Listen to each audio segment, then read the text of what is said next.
Let's bring in Senator Bernie Sanders' surrogate, Jonathan Ticini. He's the author of the new book, The Essential Bernie Sanders and His Vision for America. It's good to have you here for us. Send our best to the senator. I have the book here. Thank you, not signed. A little bit of a cheap gift, but I'll take it. We'll arrange that. We'll take There is no chapter in here, maybe it will be volume 2, about what's going on right now. What is your understanding and your take about what the Sanders campaign did in terms of pilfering information from Hillary Clinton, and now in a strange twist is somehow asking for her help and going after the DNC? What is this?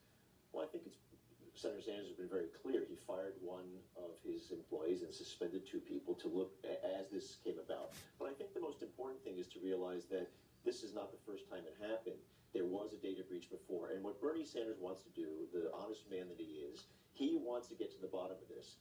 And I think one of his concerns is if there's a data breach, there could be a data breach beyond just these 2 campaigns. One of the things I'm interested in knowing is were there outside forces that were able to access the data? For example, Republicans who had access to the data that could damage all Democrats' prospects. And I think what Bernie wants to do is ask the Clinton campaign to have an independent audit, an independent investigation to know firmly what happened. It seems like a smokescreen to people that he did something wrong, and the campaign now is trying to blow it into something bigger to mitigate what they did. Why doesn't it begin and end with Bernie? He didn't do it. There was some campaign. Well, that's very important because I think that goes to Bernie Sanders' authenticity and honesty.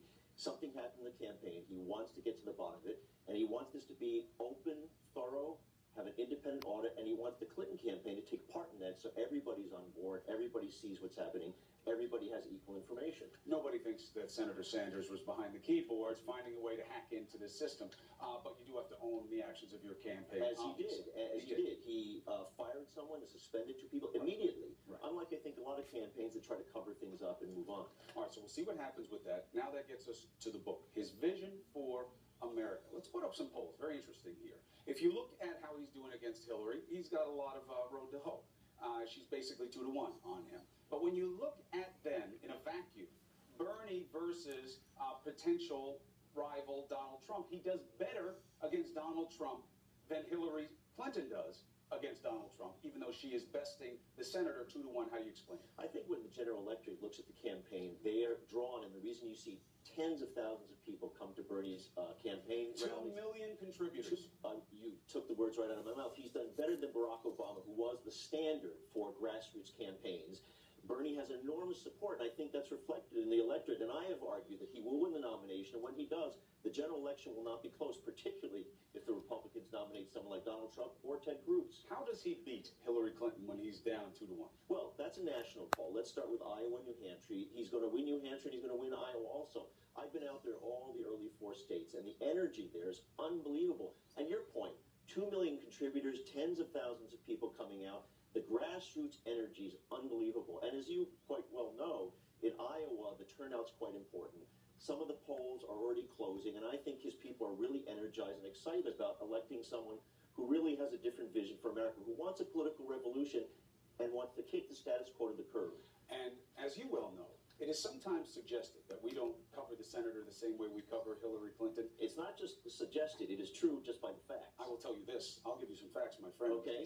Yeah. If you were to ask the campaign, we ask for the senator all the time. He has gotten very busy out on the hustings, too busy for TV time. If you look back when he was just plain old Senator Sanders, not even in the race yet, CNN was very doggedly saying, if your voice matters so much, get in the race. So I think you got to be careful Now, with your since facts. you invited me to your house, I'm not going to soil this house, but here's some actual facts. Yes. Another network, its news program devoted I only care about this one. 81 minutes to Donald Trump, 20 seconds to Bernie Sanders the entire Not year. CNN.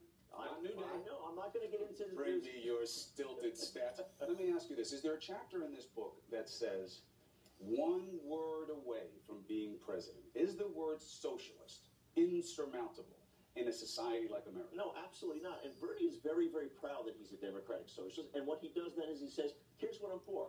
Healthcare for everyone from cradle to grave, expanding Social Security, breaking up the big banks, against bad trade agreements, which Hillary Clinton has traditionally supported, against the Iraq War, which Hillary Clinton voted for. Those are the kinds of things that represent what he stands for. And those principles and the authenticity are going to bring victory. But we are about, at our worst, labels, bombast, propaganda, quick slogans in politicking. And when you say socialist, all that rings into people's heads is free, free, free, free, free, free for everybody. My taxes are going to jump. Well, first of all, let's say democratic socialist. And when you say to someone, and I've seen this all across the country when I travel, you say to someone, free health care from cradle to grave, and that's going to lower your costs by thousands and thousands of dollars. People say, where can I sign up?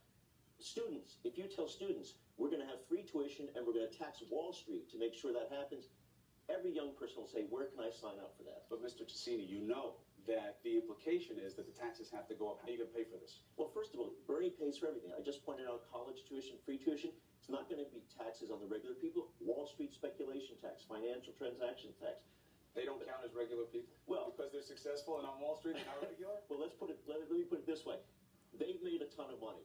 We bailed them out when they came to us, when they screwed up the economy. Now Bernie's saying he wants the banks and Wall Street to pay for the middle class and for everybody to have the chance to go to college. Jonathan Ticini, the book is called The Essential Bernie Sanders and His Vision for America. Thank you for being here. Pleasure. The best for Christmas. Say hello to the senator. He is always welcome here. And I'll get him a sign. I'll get a signed copy. Well, you could sign it. I'll sign that for you, but you really need Sanders. He's going to be the next president. That's what you want. No, I like the regular people like you. Allison, do you?